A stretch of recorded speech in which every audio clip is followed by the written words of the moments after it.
Maybe tomorrow the boy would die. Something horrible could happen to him.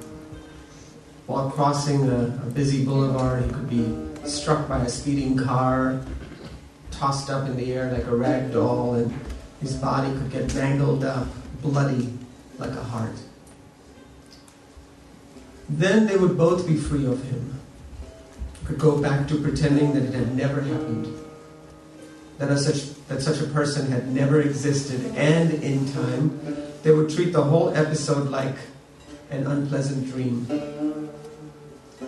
In the beginning, while Rahul suffered, she would be there for him, yet again, like she had been all his life, hiding him, shielding him, nurturing him. And he would need her again because she was the only one who had lived in his shame. The only one who could love him despite it. Yes, she would restore him to himself one more time. Neither by word nor by deed would she make a reference to his indiscretion, the shame it had brought on them. And in time they would continue that magical ritual of aging together. That ritual which is a rightful dividend of every marriage. His gaze, which had once made her swoon and burn more than 20 years ago, which he now averted from her like a criminal caught yet unrepentant, would return to her.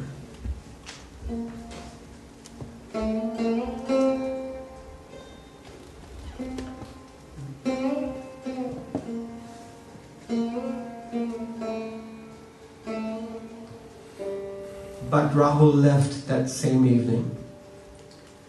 As he silently but determinedly packed a little bag in their room, she waited in the other room, listening to distant wind chimes eulogize their marriage.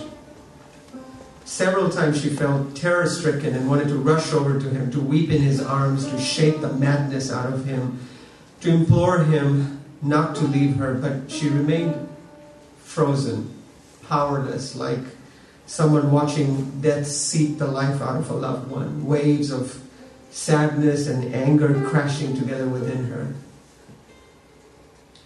And after he was gone, she remained in their vast, cold bed, her hand sweeping its intolerable expanse, prayers tumbling out of her mouth in anger and in desperation. There were dreams too, both violent, where she saw his lover's body cleaved by metal and fire, and redemptive, in which Rahul, dissolving in remorseful tears, coming to his senses finally, fell at her feet, and they began their life together. Alone again, Pooja went down in the wintry evening, a scarlet-colored Kashmiri shawl thrown around her feverish shoulders, and found the note that he had left for her on the dining room table. The note read, in Rahul's slanting, exquisite handwriting, "I'll call you later." And it had his cell phone number, as if she didn't already have this. It all sounded so casual, so reassuring, that for a moment she experienced a curious sense of relief, as if he was in fact coming back at the end of the day, no matter how late. But then she wondered if Rahul had gone straight to this boy in some fantastic sensual abode where she didn't exist, and the pain stabbed at her heart again. She shivered, rubbed the top of her arms, goose-pimpled with the cold emanating from within her.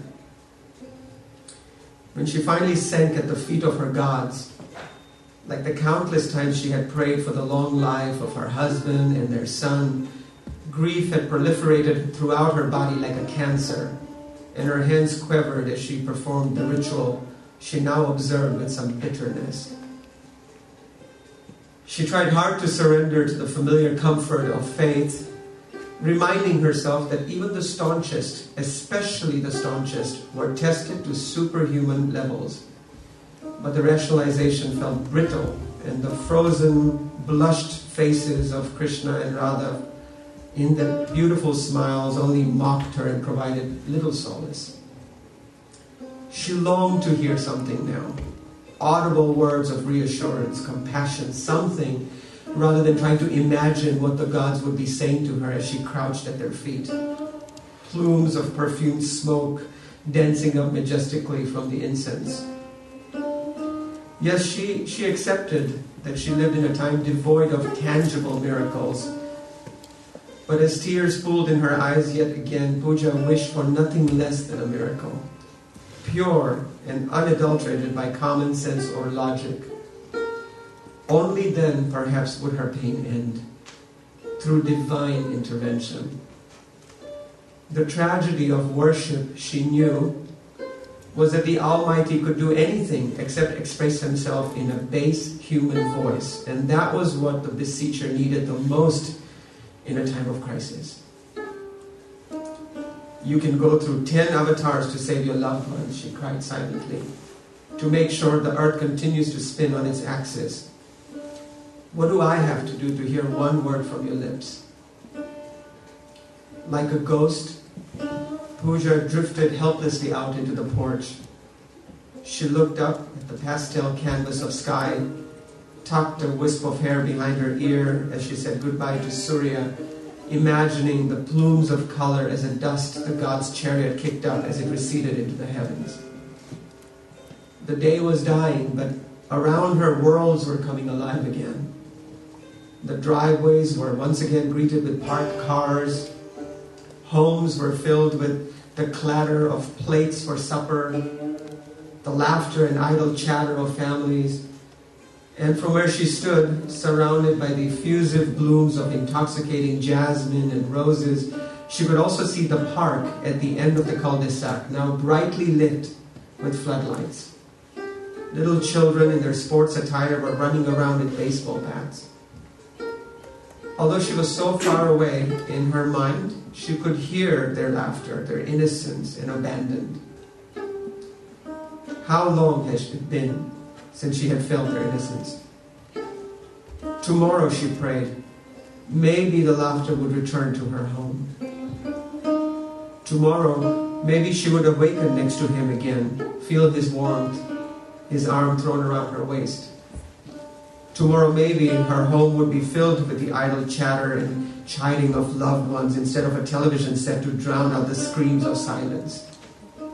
But today, at least for now, she would have to console herself with the sounds of other people's lives.